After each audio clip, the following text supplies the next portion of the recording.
Hello friends, today we are diving into the fascinating world of information transfer. Think of it as the bridge that allows information or knowledge to flow from one form to another.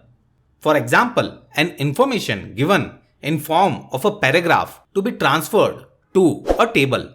And by the end of this video, you will be the master of this bridge. So, without further ado, let's get started.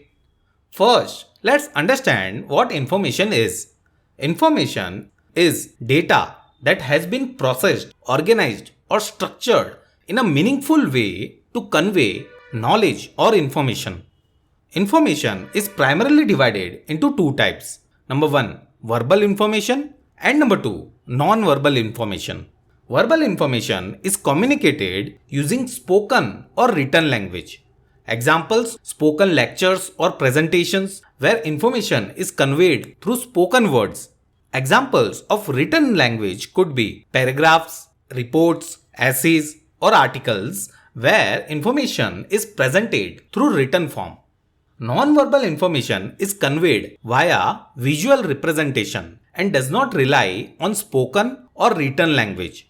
For example, tables, flowcharts, tree diagrams, pie charts, bar graphs, line graphs, and so on. Now that we have understood what information is and its types, let's understand what information transfer means. Information transfer refers to the process of transmitting information or knowledge from one form to another. For example, you watch your all-time favorite movie and then craft an engaging article discussing its storylines and characters. That's information transfer in action. This information transfer can happen in four ways. Number one, verbal to verbal.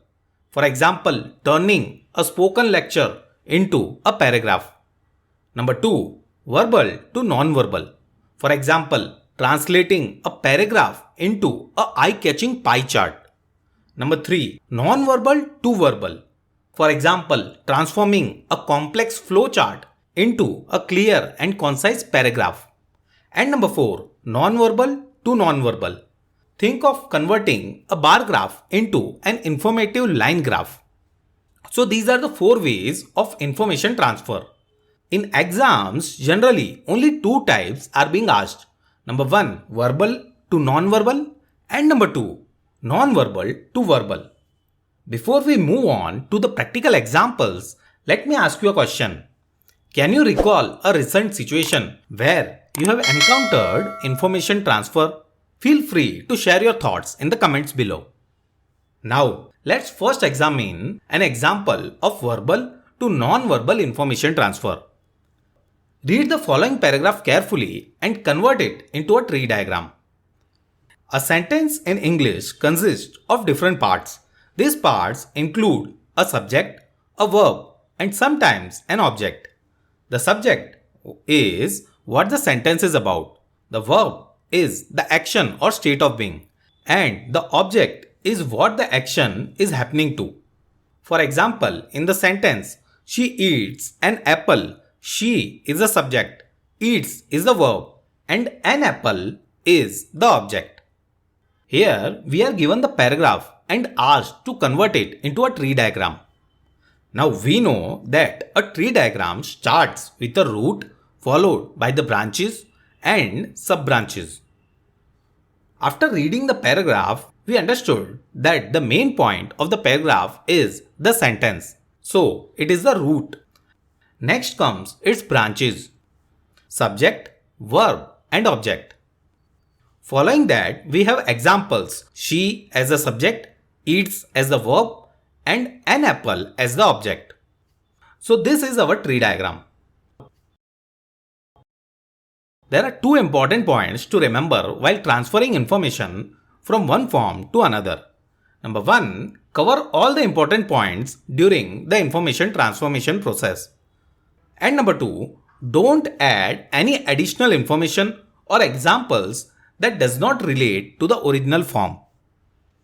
Now, let's consider an example of non-verbal to verbal information transfer. Convert the following flowchart into a paragraph. After carefully analyzing the flowchart, I have composed this paragraph. Title: Steps to water plants. To water a plant, start by getting a watering can. Next, fill it with water from a source. Then, approach the plant you want to water. Finally, gently pour the water onto the soil around the base of the plant. So this is the paragraph which got converted from a flowchart. Having learned about information transfer and its type, it's time for an exercise. Convert the information provided in form of a table into a paragraph. The table is on your screen. Pause the video, solve the exercise and share your answers in the comment. I'm eager to see your responses. I hope you would have given the correct answers. And to know the answer that I have written, please check the description. Let's quickly revise what we learned in this lesson. First, we gained an understanding of information and its types. Information is data that has been processed, organized, or structured in a meaningful way to convey knowledge. It is majorly in two forms: verbal and non-verbal information. Information transfer is the process of transmitting information from one form to another. It can occur in four different ways: verbal to verbal, verbal to non-verbal, non-verbal to verbal, and non-verbal to non-verbal. In exams, you will be typically asked questions to convert from verbal to non-verbal and non-verbal to verbal. Finally, I gave you an exercise whose answers you will be giving me in the comments. I highly recommend watching my video on how to write a paragraph, as it will provide you further valuable insights. That's all in this video. Thanks a lot for watching. If you found this video helpful, please like, share, comment and subscribe. If you have any doubts in this lesson or need any grammar or English lesson, you can comment in the comment box. We'll meet in the next video. Till then, goodbye.